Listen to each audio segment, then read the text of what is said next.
Muy buenos días a todos y a todas. Agradezco su presencia y participación. Como todos los días, cada mañana después del ceremonial cósmico, se abre este espacio de diálogo. Diálogo para seguir enriqueciendo el proceso del grupo, de aquellos que buscamos una realización trascendente. ¿Qué quiere decir? Encontrar aquello que trasciende toda forma y explicación en una experiencia. Pero para eso tenemos que preparar nuestro cuerpo, nuestra psique, nuestra mente, nuestro espíritu, para cada vez purificar, limpiar, descontaminar de aquello que nos impide avanzar, crecer, elevar la conciencia y expandirla, abrir nuevos estados de conciencia. Muy buenos días y si alguien desea tomar la palabra para hacer alguna pregunta, alguna experiencia, adelante. Tienen ustedes la palabra. Transmitiendo desde Coatepec, Veracruz, en el cerro, al pie del Cerro de las Culebras, de los impulsos de la vida que se deben elevar hacia los grandes ideales que a todos nos benefician. Tienen la palabra.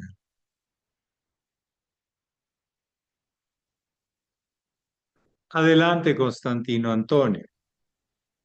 Buenos días, muy honorable maestro. Buenos días a todos los presentes, maestro. ¿Quiénes son los profetas o cómo son los profetas?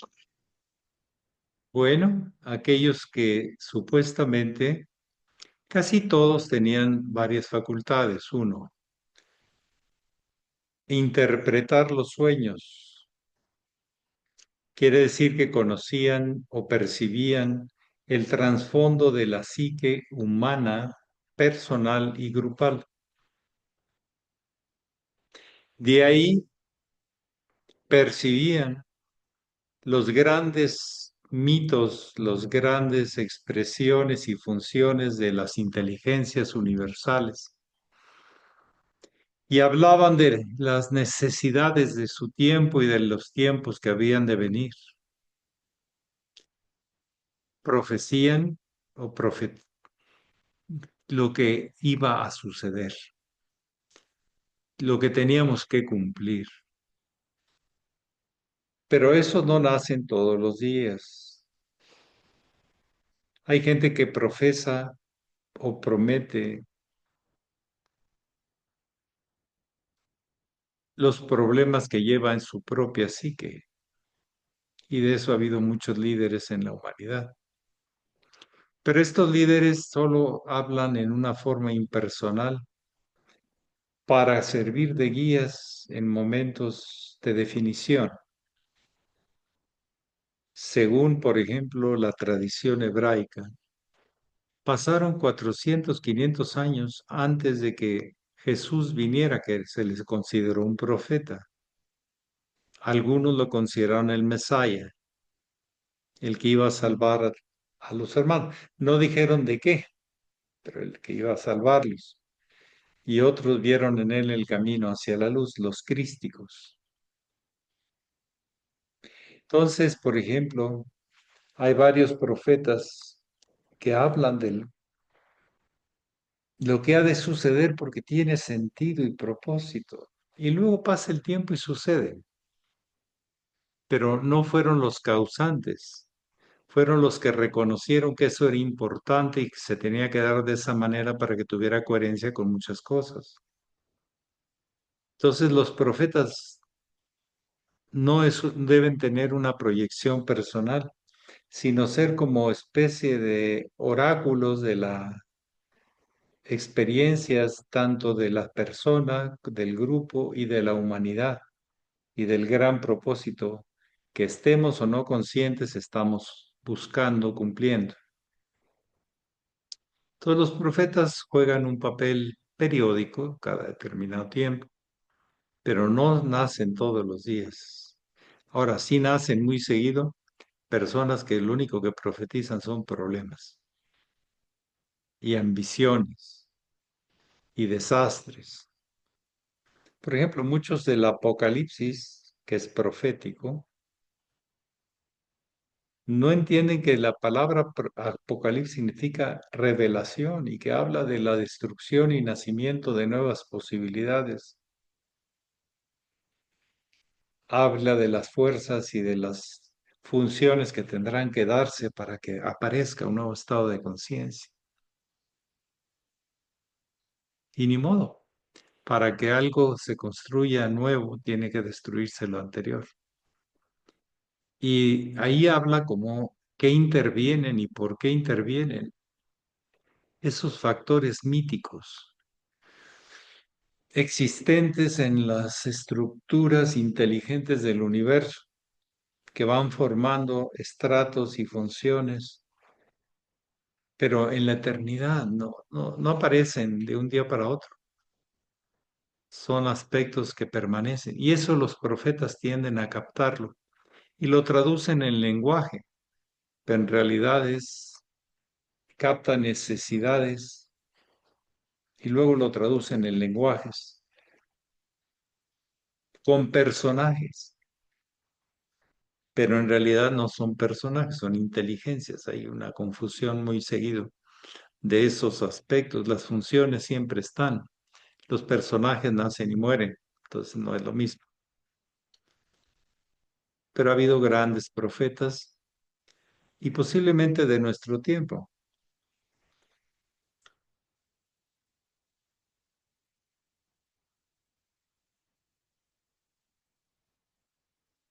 Y no necesariamente son personas que saben por qué les viene eso, pero saben que les viene y que tienen que jugársela.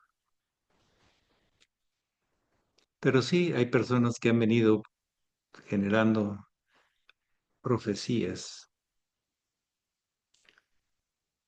del cambio, de la importancia de estar preparados a un nuevo nacimiento, que es el mayor de los profetas, es definitivamente Jesús, porque no solamente acepta misión o condiciones, sino que muestra el camino con su propia vida, su propia conexión hacia la fuente de todo lo posible. Sí, en Enar, adelante.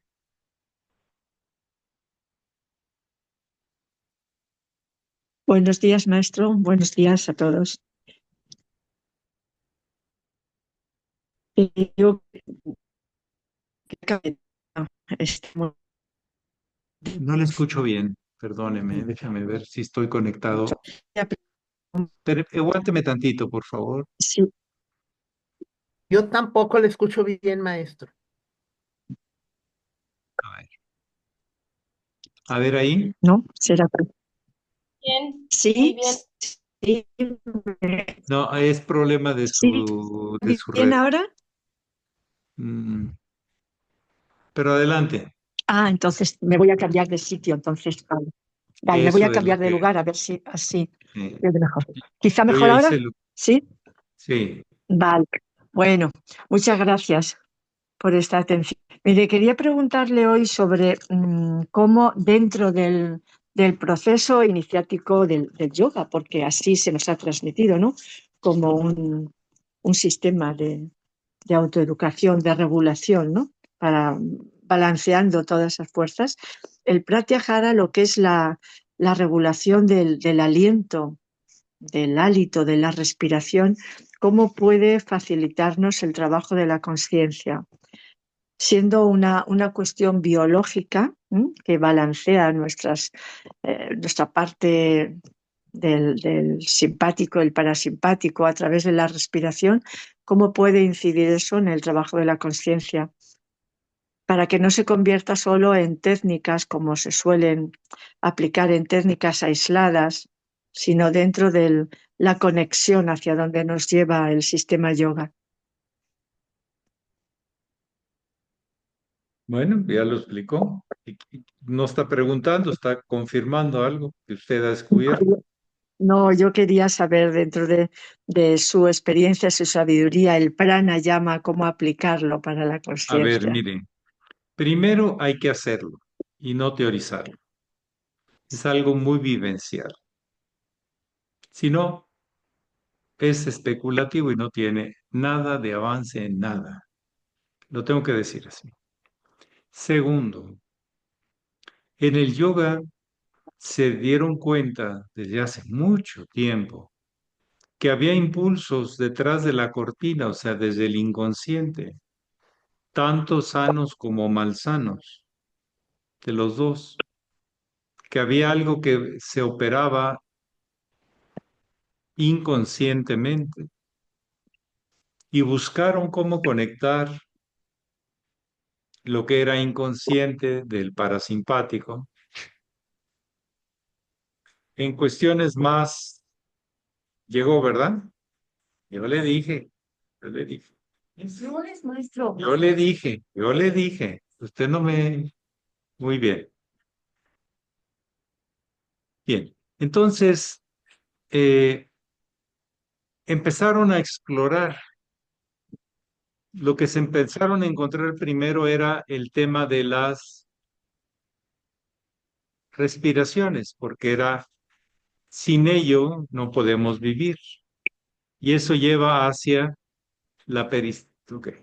Luego empezaron a encontrar de ciertas expresiones en los intestinos, la peristalsis, que se alteraba por los estados emocionales, pero en un sentido positivo podía ser en un sentido de paralizarlos. Empezaron a encontrar que la expresividad de un ser humano se debía a una coordinación de entrenamiento, de educación de los movimientos, e hicieron expresiones fijas y en movimiento para encontrar la razón de cómo poderlo transformar, cómo poderlo expander y elevar. Y entonces todo empezó a tomar sentido en el yoga, de cómo volver algo inconsciente que opera también los latidos del corazón. Empezaron a encontrar técnicas de eso. De ahí derivaron muchos faquires, pero de ahí también derivaron sabios que habían encontrado una conexión entre el consciente y el inconsciente. Pero las funciones más conocidas tienen que ver con ciertas áreas del cuerpo y sus funciones. Ya les indiqué la respiración, el movimiento de los ojos, el movimiento de la lengua,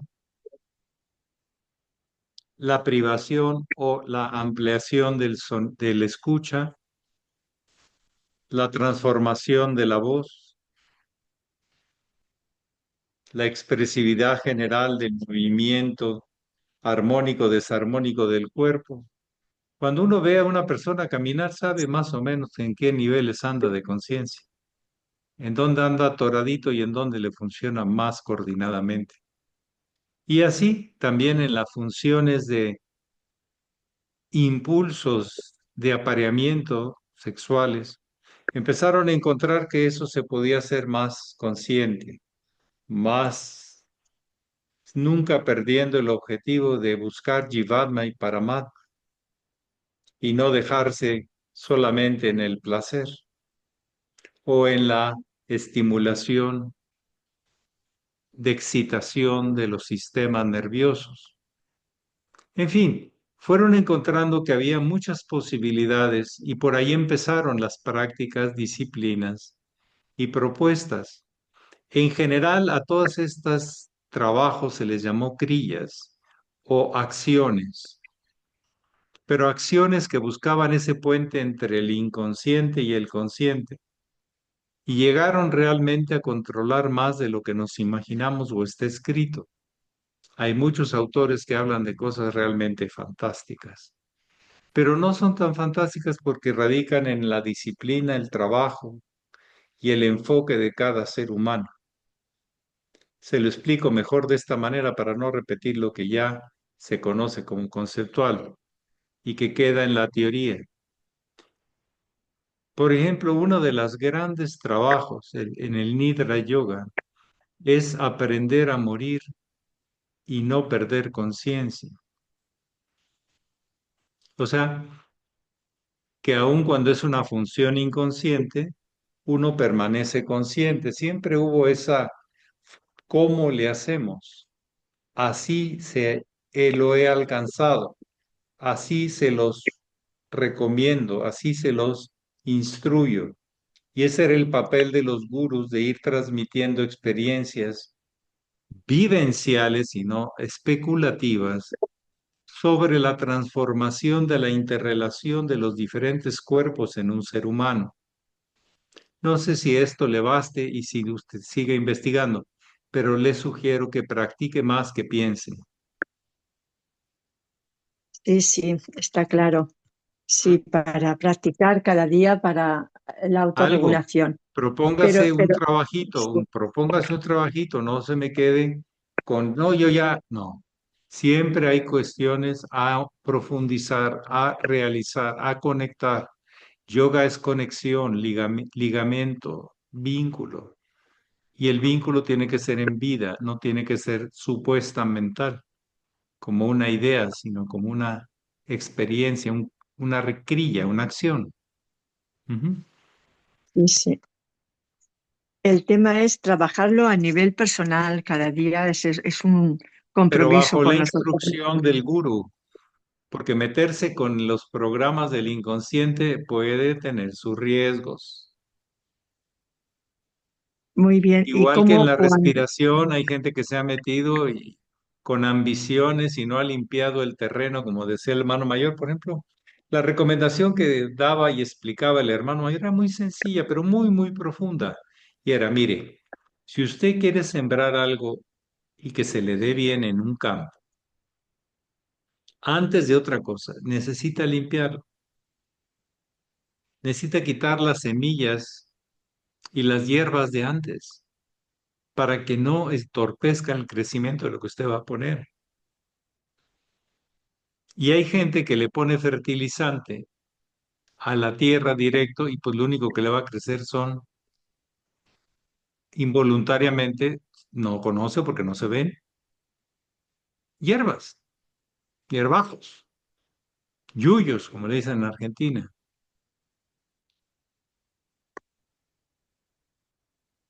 Entonces, limpie su terreno, vea qué semillas o gérmenes del anteriores trae usted heredando y trate de trabajarlos. Y cuando brotan, como dice la Biblia, hay que dejarlos crecer un poquito, se confunden entre la hierba buena y la hierba mala. Entonces, todo tiene sus riesgos. Cuando se desconoce el propósito, puede ser desviado al faquirismo, al ensoberbecimiento de que yo me controlo, yo hago, yo hago, tal. Recuerdo que había un faquir muy mexicano, Sobek, que llegaba a hacer 1500 abdominales. Se encajaba no sé qué cuántas cosas. Y bueno, se acabó matando porque andaba haciendo piruetas en una cuerda, en un helicóptero, para demostrar que él podía todo y pácatelas, que algo le falló, porque algo falla. Pero a nivel psíquico, si los riesgos son físicos, porque alterar el inconsciente es un riesgo físico, es meterse con los programas que controlan todo el sistema. ¿Mm? Entonces, solo tomar las prudencias y la experiencia del gurú para hacer ese tipo de trabajos y ver las respuestas que va teniendo la persona. Había personas que cuando la pasábamos a segundo grupo teníamos que decirle que se regresara, porque en la confianza nos empezaban a hablar de que había menos control de impulsos. Y más que el control es la educación, porque no debe haber represión, pero debe haber educación y enfoque, y nunca perder los objetivos para los cuales uno está haciendo eso. Es lo que yo puedo recomendar. Pero Sí, cada sí, quien toma sus riesgos y sus consecuencias. sí, Y sí, sus sí. beneficios también, pues también, los dos lados. Siempre hablo de Ujú. que todo puede ser bien usado y mal usado, uno destructivo y otro constructivo. Sí, adelante, Constantino, siguió levantando usted la mano. Sí, maestro, entonces los profetas no vienen de un linaje, o no todos, no vienen de un linaje de iniciación. Dentro de un linaje hay una herencia y hay una predisposición, pero le llega el momento y tiene que cumplirlo. Y normalmente un profeta no anda buscando ser profeta, simplemente lo es, lo siente, lo vive y tiene la vocación de cumplir con un mandato superior. No hay personalismo, no hay ambición de ser profeta. Los que tienen ambición de ser profeta son bastante malitos y siempre traen el mismo discurso para manipular a la gente. Un verdadero profeta cumple, aunque no le guste lo que tiene que decir. Aunque lo acusen de todo, lo maltraten de todas maneras, él tiene que cumplir. Normalmente no anda buscando eso. Simplemente le llega el lugar, el momento y tiene la herramienta, las facultades para cumplirlo. Es lo que yo le puedo comentar. Gracias, maestro. Un gurú, yo he visto que los que ambicionan ser gurú son bastante malitos, son bastante, como dicen por ahí, de úsese y tírese.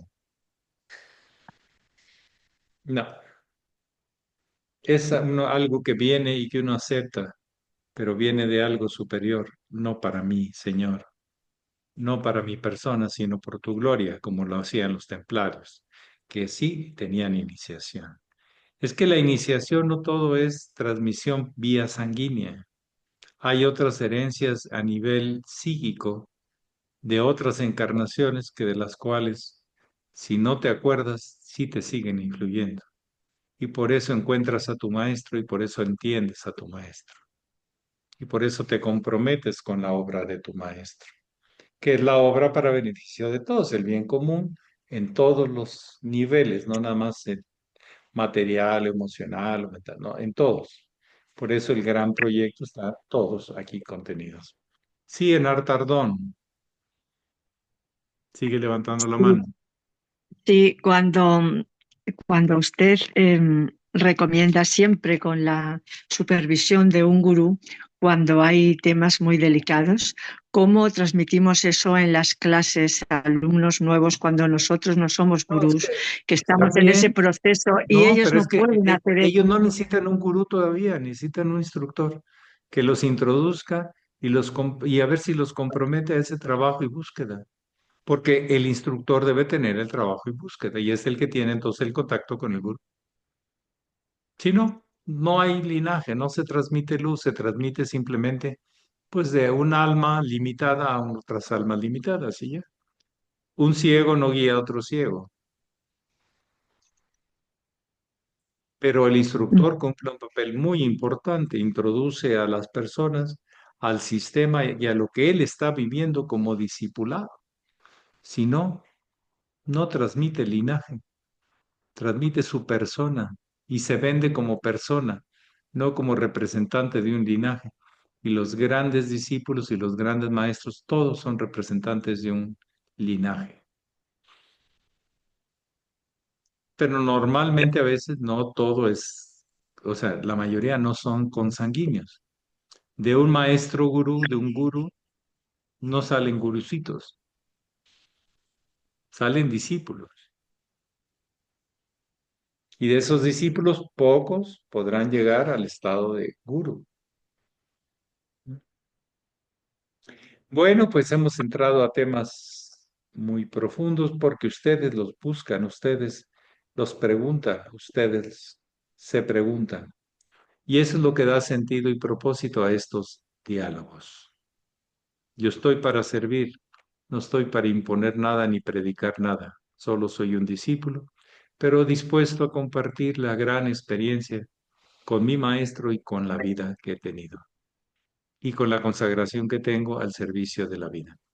Pax, que pasen bonito día. Pax, maestro. Buen día y muchas Igualmente, muy gracias. buen día. Pax, maestro, muchas gracias. Tanto Todos los días. Gracias, buen día. Saludos, hermanos. Gracias, maestro. Inviten a la Gracias. gente a que venga a los diálogos, a ver si les gusta. Y yo no sé qué temas vamos a tratar, porque ustedes son los protagonistas. Gracias.